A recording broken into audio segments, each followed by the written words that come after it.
in their adopted hometown. Joel Embiid and Ben Simmons coming off career highs. Simmons missed the past 2 games due to illness. He's healthy now. Stop ball, please. Simmons, a team-high 28. Philly by 7. Embiid, second in the NBA in scoring, coming off that 50-point game. Had half of that yesterday, a 25-point, 17-rebound effort. Sixers were up by 11. But the Raptors cut it to 3. Chris Boucher, this guy had a game. 3 ball, ties it up at 89. Next Raptors possession, here comes Pascal Siakam. Floater in the lane off the wrong foot, makes it look easy. He had 23. Boucher, a guy who grew up in Montreal, played hockey, dropped out of high school, a circuitous path to the NBA. Third-year guy's 28 years old, keeps getting better, had 5 threes on the game, and doing some cleanup work inside off the miss.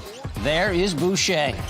Right spot, right time, a plus 32, 17 off the bench. The Raptors win at 6-0 without Kyle Lowry this season, 110-103 the final. So quality win over the Sixers. The Raptors 8-3 in the month of February. That actually gives Toronto the best record by any team in the East this month. Raptors stumbled out of the gate, went 7-12 to start, but Nick Nurse's bunch has gotten it together, now 5th in the East. Favorite, several fantastic finishes around sports on Sunday. We begin Purdue, Michigan State, final seconds, fourth quarter tied at 73. Nia Clouden dribbling, finding Torrey out. Without him, you see, Harden and Kawhi there, each guy would have a huge game, picking up first quarter. Kawhi pulling up, had 14 in the first, 29 for the game, quietly brilliant as usual. And James Harden answering in kind, knocks down that 3 ball. So we got an exchange of threes there. Later in the first, Harden, little fake, puts it on the floor, and then the find to Kyrie. One of Harden's 7 assists. James, he's not even looking. Harden and Irving combined for 25 of the Nets, 28 in the first. James put in a full day's work in the first half, 21 points, 8 boards, and 4 assists. Nets up by 7 at the break. To the fourth, Paul George, second game back from a toe injury. Toe in the line here and knocking down a triple. Clippers down 8 in the fourth. And then the find of Ivica Zubac for the dunk. Steve Ballmer in his happy place. He's always in his happy place. Yes, he is. He's got a big old happy place. Harden, 37 on the game. Nets back up by 9. Paul George was amazing. 34 points in 33 minutes. Didn't play the final 3 minutes because of the minutes restriction. We got more on that in a second. And then Lou Williams, 3 ball from the corner. Steve's riding his bicycle. Clippers cut it to 2. Kyrie gonna launch here for 3. Doesn't get it, but watch DeAndre Jordan fighting, punches it back in off the window. And the Nets are up by 2. Take another look at this. The veteran Jordan scrapping inside, gets that to go. So we've got 11 seconds left. Kawhi fixing to tie it, gets it up. It looks like he ties it, but we got a whistle. They call Kawhi for the offensive foul. Good call, extending that wing. Oh, yeah. Nets extending the win streak to 6 and keeping the naysayers at bay.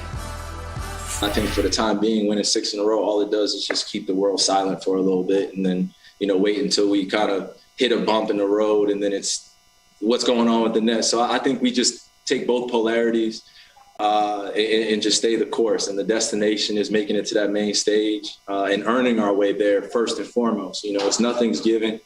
So, like I said, we're just going to continue to enjoy the journey. We establish our roles. We establish our position as me, dictating the game. And obviously I know, my teammates now and what they like the ball and how great they are. So we're a very confident team and that continues to grow. And, we just got to keep going. We heard Kyrie say they're working the polarities. Yes, the Nets have had their struggles at various points this season, but they've been at their best against the best, 12-4 against teams that are 500 or better. That's better than the Jazz even. Best such record in the NBA. As for the Clippers, why was Paul George on the bench at the end? Hey, Ty, was PG not in there at the end because of a minutes restriction? Yeah. Was there any way that was it planned that he would only go until maybe like the last 4 minutes, or was it just he was going so well you had to keep him in there? I thought, the game kind of got out of hand, and, we had to bring him back to get the game close. And he played well and played good to get us back in it. And then, it's a tough decision. But like I said, the biggest thing is that he's healthy, and the biggest thing is the player's health. And we did what we could, and, it is what it is.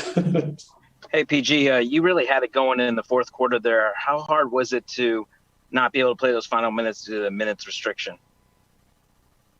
Man, I think you know the answer to that. You had said the other night that you probably couldn't have played 30, but you had 33 tonight. Were you feeling okay, though?